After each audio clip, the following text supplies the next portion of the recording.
नमस्कार, बिहारी प्रतिभा देख रहे हैं आप। मैं हूं आपके साथ प्रतिभा सिंह। अभी हमारे साथ है आरजेडी प्रवक्ता शक्ति यादव जी। जिस तरीके से सीटेड बीटेड क्वालिफाइड अभ्यर्थी कई नियम अपना रहे हैं, नोटिफिकेशन को लेकर 22 तारीख को सचिवालय घेराव करने वाले हैं, उस पर इनका क्या कहना है, आइए इनसे बात करके जानने की कोशिश करते हैं। बिहारी प्रतिभा में आपका बहुत बहुत स्वागत है सर। आपका भी बहुत बहुत स्वागत है। जिस तरीके से नोटिफिकेशन को लेकर सीटेड बीटेड क्वालिफाइड अभ्यर्थी कई नियम अपना रहे हैं, 22 तारीख को लोग सचिवालय घेराव करने वाले हैं, इस पे क्या कहेंगे सर? सीटेड और बीटेड की जो बात कर रहे हैं वो जितने भी अभ्यर्थी हैं सबके कार्यों को आगे सरकार बढ़ा रही है। जो भी बाधाएं हैं, जो भी लीगल प्रोसेस है, उसको अपना करके इसको निर्भुलता प्रदान की जाएगी।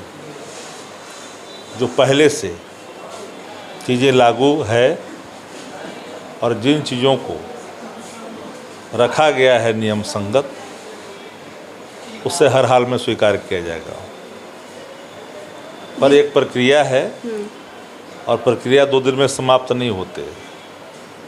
लगातार काम कर ही रही है सरकार, और जिस दिशा में हमें बल देना है उस दिशा में सरकार बल दे भी रही है। हम उन किसी भी प्रकार के जो अभ्यर्थी हैं उनके जो हक हैं वाजिब, वो हर हाल में पूर्ति होगा। और जो चीज़ें स्थापित है भी, उस पर काम भी आगे बढ़ रहा है। सर, जिस तरीके से आप कहे कि सरकार काम कर रही है, तो फिर दिक्कत कहाँ हो जा रहा है कि सीटेड अभ्यर्थियों को? दिक्कत डिबेट में नहीं ना होता है। डिबेट से हल नहीं होता, प्रक्रिया है, गवर्नमेंट का रूल है। कोई ऐसी काम सरकार नहीं करेगी कि कल कोई कोर्ट में जाके मामला फंस जाए, फिर एक साल के लिए टल जाए। तो हर पहलुओं की जो एक कानूनी जो भी पेचीदगी है, उस सबका अनुपालन किया जाएगा। और हम लोग तो शुरू से ही इन अभ्यर्थियों के मांग के साथ रहे हैं, और हम लोग लगातार, चाहे 7वां चरण का घोषणा करने का सवाल हो, उस पर भी हम लोग लगातार देख रहे हैं कि सरकार आगे बढ़ के काम कर रही है। वक्त तो कुछ लगेंगे ही ना। ऐसा नहीं ना कि सबको बुलाइए, सर्टिफिकेट दिखाइए, नौकरी नहीं होता देश के अंदर में, कहीं नहीं होता। और ये पद्धति भी स्टेबल नहीं होता है। तो इन सभी चीज़ों को ध्यान में रख कर के ही काम किया जा रहा है। जिस तरीके से अभ्यर्थी कह रहे हैं कि कहीं ना कहीं जो अभी महागठबंधन का सरकार बना है, 2024 में इलेक्शन होने वाला है, तो ये लोग चुनावी 7 फेज को चुनावी मुद्दा बना रहे हैं, अभ्यर्थी कह रहे हैं। भाजपा समर्थित लोग बोल रहे हैं। अच्छा। जो मूल लोग हैं अभ्यर्थी, उन लोगों ने कभी ये बातों को नहीं कहा। भारतीय जनता पार्टी क्या दिया देश को? 2 करोड़ का वादा प्रत्येक वर्ष दिया क्या? यहाँ तो कार्रवाई हो रही है जी। आपने देखा कि उप मुख्यमंत्री जी ने 60,000 स्वास्थ्य विभाग में ऐलान कर दिया। जब तक अब बहालियाँ निकलेगी ही नहीं तो बहाली होगा कैसे? बुला के पकड़ के रोड से बहाल करना थोड़ी होता है। आपको उसको तो रिक्रूटमेंट तो निकलना ही पड़ेगा ना, विज्ञापित निकलना ही पड़ेगा ना। ये लोग व्याकुल, जो लोग व्याकुल है भाजपा समर्थित लोग, वो लोग बयान दे रहे हैं। ज़्यादा बयान वही लोग दे रहे हैं। आवाम जितने भी अभ्यर्थी हमारे हैं, सब बेचारे जान रहे हैं कि काम आगे बढ़ रहा है, लेकिन सर्टेन कुछ लोग जो उसमें घुस गए हैं, जो है भी नहीं अभ्यर्थी, वो ज़्यादा आजकल देख रहे हैं। तो अभ्यर्थी है नहीं, लेकिन उसमें आकर इन्वॉल्व होकर बदनाम कर रहे हैं। हाँ, बिल्कुल। कुछ बदनाम क्या कर पाएंगे? काम जब जिस तरीके से बयान दे रहे हैं, सरकार तो काम कर रही है। हम लोग अभ्यर्थियों के मांगों के समर्थन में शुरू से रहे हैं, आवाज़ भी है। जिस तरीके से आपका पार्टी भी इसके पहले, जब आपकी सरकार नहीं थी तो आंदोलन करते थे। इतनी बेचैनी क्यों लोगों में छा गई? कितने दिन सरकार? 2 साल में तो बेचैनी नहीं था किसी को। ये लोग 3.5 साल से कर रहे हैं। तो बेचैनी तो नहीं था। इतनी जल्दी महीनों में तो बेचैनी नहीं देखा जाता था। 1 महीना बेचैनी क्यों इतनी? क्योंकि तेजस्वी यादव पे इन लोगों को बहुत भरोसा कायम रहेगा, भरोसा नहीं टूटेगा। भरोसा का नाम ही तेजस्वी यादव है। जिन वादों को उन्होंने किया है वो वादानुपालन जरूर होगा, लेकिन अब उसकी प्रक्रिया है। कोई ऐसे ही राह चलते लोगों को नौकरी नहीं देनी है। अगर ऐसा हो जाएगा तो फिर सारा सिस्टम ही समाप्त हो जाएगा। उसकी प्रक्रियाएं होती है ना। कहते हैं अभ्यर्थी की जो 6ठा चरण है वो अमर का घड़ी पिकर तो नहीं आया कि 6ठा चरण समाप्ति नहीं होता है, आदमी समाप्त हो जाता है, लेकिन 6ठा चरण बोलते हैं कि 6ठा चरण ही चल रहा है। क्या बोलता है ये महत्वपूर्ण विषय नहीं है। अच्छा। कौन क्या बोलता है वो महत्वपूर्ण विषय नहीं है। हम सही अभ्यर्थियों के पक्ष में हैं। जी जी। हम आज भी फर्जी लोगों के पक्ष में नहीं हैं। तो फर्जी किसको बोल रहे हैं सर? सीटेड बिट नहीं, आपको नहीं पता है कितने मतलब बीजेपी वाले कितने लोग फर्जीवाड़े घूम रहे हैं जो है ये नहीं है कैंडिडेट, सर्टिफिकेट नहीं। हाँ, जो ओरिजिनल है वो सबका, जो लोग अभ्यर्थी हैं सबका सम्मान है। अब हम लोग थोड़ी पुरानी गीत गा रहे हैं कि पुराने कितने लोग कहाँ बहाल हो गए, किस रूप में बहाल हो गए, 5 साल पहले कौन बहाल हुए, किस रूप में हुए, कहाँ कहाँ जांच से कौन छट रहे हैं। वही कारण है कि एप्पल मतलब सेब भी नहीं पढ़ने आता है विद्यालय में। अच्छा। हाँ, अब देख रहे हैं ना कि नहीं देख रहे हैं? उसी को भर दें ला करके, सरकार उसी को भर दे, एजुकेशन सिस्टम को भट्टा बैठा दे। कहते हैं अभ्यर्थी की छठा चरण के साथ 7वां चरण का प्रक्रिया नहीं चल सकती है क्या?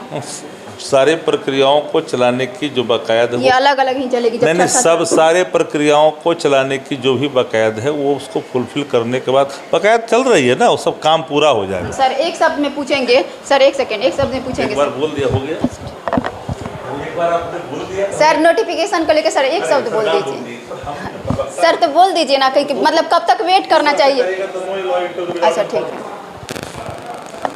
तो जिस तरीके से शक्ति यादव ने हमसे बात किया और नोटिफिकेशन को लेकर हम बात किए, तो वो बोले कि इस तरीके से कीजिएगा तो नो अलाउड, और ये हमसे बात नहीं किए, नोटिफिकेशन को लेकर बात किए तो चले गए। अब देखने वाली बात ये होती है कि इनका बात कितना सत्य है, तो आने वाला समय ही बताएगा। में हमारे साथ है एजाज अहमद जी हैं, आरजेडी प्रवक्ता हैं।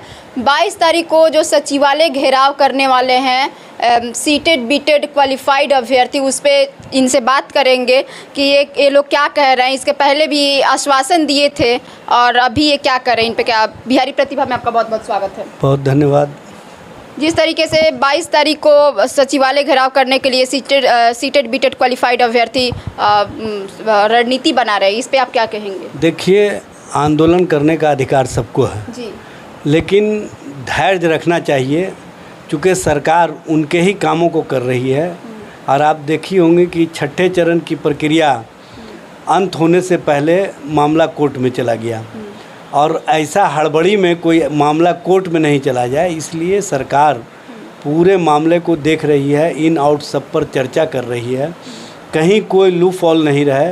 इसीलिए हर दृष्टिकोण से, चूँकि हमको जो बेरोज़गार नौजवान हैं उनको एकोमोडेट करना है, उनको बेहतर भविष्य की कार्य योजना के रूप में सरकार काम करना चाहती है। लेकिन अब धैर्य खो देंगे, और धैर्य खोने से या आंदोलन करने से किसी समस्या का समाधान नहीं होता है।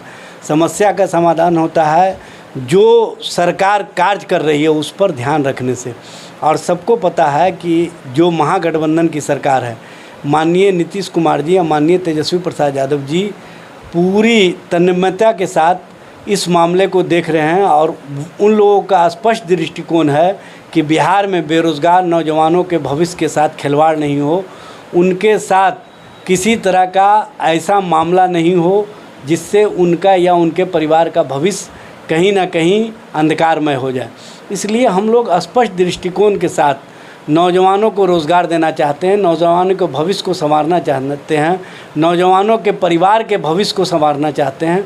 और हम लोग चाहते हैं कि बिहार में जो बेरोज़गार हैं उनको रोज़गार मिले, और रोज़गार के माध्यम से हम हर तरह से उनको बेहतर भविष्य के दृष्टिकोण से आगे बढ़ाना चाहते हैं। सर, जिस तरीके से आपने कहा कि अभ्यर्थियों को धैर्य रखना चाहिए, तो कितना धैर्य रखना चाहिए? आपको नहीं लगता है कि 3.5-4 साल काफ़ी लंबा समय होता है? 3.5-4 साल से अभ्यर्थी आंदोलन कर रहे हैं, कई रास्ता अपना रहे हैं, लेकिन फिर भी देखिए, महागठबंधन सरकार बने हुए अभी महीना दिन भी नहीं हुआ है। अब वो 3-3.5 साल जो एनडीए की सरकार थी उसमें तो धैर्यपूर्वक, महीना से तो ज़्यादा धैर्यपूर्वक वो काम कर रहे थे, और उनके आंदोलन को हमेशा माननीय नेता प्रतिपक्ष की हैसियत से तेजस्वी जी ने समर्थन दिया।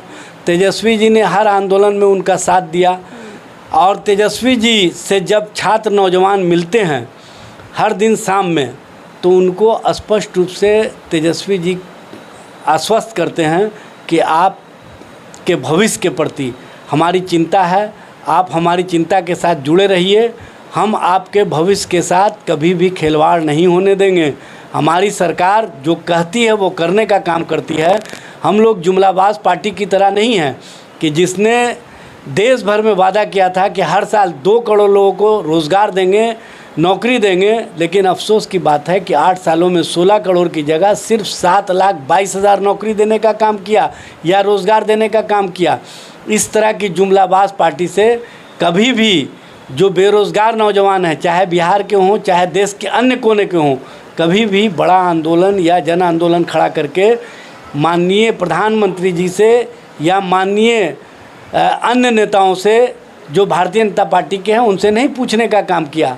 तो इससे ही स्पष्ट होता है कि उनकी सोच जो एक तरफा है वो एक तरफा नहीं होनी चाहिए। रोजगार के सृजन के लिए सर तेजस्वी रोजगार के सृजन के लिए तेजस्वी जी चिंतित हैं और रोजगार के सृजन में आप देख रही हैं कि स्वास्थ्य विभाग में वैकेंसी निकल रहा है, आप देख रही हैं कि आंगनबाड़ी में वैकेंसी निकल रहा है, हर तरह के सर 7वां चरण स्टार्ट क्यों नहीं हो रहा है? हर जब क्षेत्र में वैकेंसी निकल रहा है तो 7वां चरण क्यों नहीं स्टार्ट हो रहा है? स्पष्ट है कि आप अभी 6ठा चरण तो समाप्त हुआ है। सर 6ठा चरण ऐसा तो नहीं है ना कि अभ्यर्थी कह रहे हैं कि अमर के घड़ी पे क्या है 7वां चरण क्या कि खत्म ही नहीं हो रहा है? 7वां चरण सरकार भी बन गई ना। 7वां चरण भी होगा, 8वां चरण भी होगा, 9वां चरण भी होगा। धैर्य रखना होगा और धैर्य इस मामले में रखना होगा कि उनके लिए जो नौकरी की व्यवस्था ये पुख्ता सरकार करना चाहती है, उनको किसी उस मामले में नहीं झमेला में रखना चाहती है जिस मामले में और झमेले में एनडीए सरकार रखा करती थी। और किस तरह से उनके भविष्य के साथ खिलवाड़ होते रहा है बिहार में या देश में एनडीए सरकार के माध्यम से, ये किसी से छुपी हुई बात नहीं है। इसलिए जुमलाबाज पार्टी के जुमलों में नहीं आए। स्पष्ट दृष्टिकोण है महागठबंधन सरकार का, माननीय नेता तेजस्वी जी का, माननीय नेता नीतीश कुमार जी का, कि बिहार में हम 10 लाख नौकरी और 10 लाख रोज़गार देने का काम करेंगे और 20 लाख जो रोज़गार और नौकरी है स्पष्ट रूप से दिखेगा ही नहीं, बल्कि जो नौजवान हैं जिनके चेहरे अभी सूखे हुए नज़र आए हैं उनके चेहरे पर मुस्कान नज़र आएगा, उनके चेहरे में मुस्कुराहट होगी और उनके परिवार के अंदर भी मुस्कुराहट का जो दृष्टिकोण लेकर के हम लोग चल रहे हैं उसको आगे बढ़ाने का सर तेजस्वी यादव जी कहते हैं कि इंतजार का मज़ा लीजिए थोड़ा सा, तो अभ्यर्थी कहते हैं आप तो सर शादीशुदा हैं, शादी कर लिए, हम लोग कितना इंतजार करें, हम लोग तो अभी शादी भी नहीं किए हैं और हम लोगों का जो है उम्र भी ख़त्म हो रहा है और बहुत सारे घर में किसी की माँ बीमार है तो किसी के बहन का शादी लटका हुआ है। तो इसी 1 महीने में उनकी उम्र सीमा समाप्त हो रही है।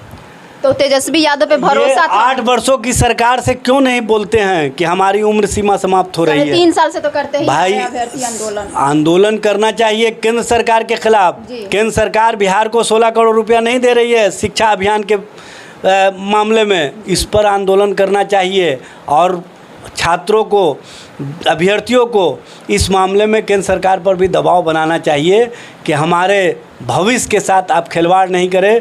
केंद्र सरकार बिहार का जो बकाया राशि है शिक्षा के मद में, जो आगे बेहतरी के लिए हम करना चाहते हैं उसको देने का काम करे। इस पर भी कहीं ना कहीं आंदोलन में वो इस मुद्दे को शामिल करें, क्योंकि उनका मुद्दा सिर्फ नौकरी का नहीं है, उनका मुद्दा जो उनके पेमेंट का है उसका भी है।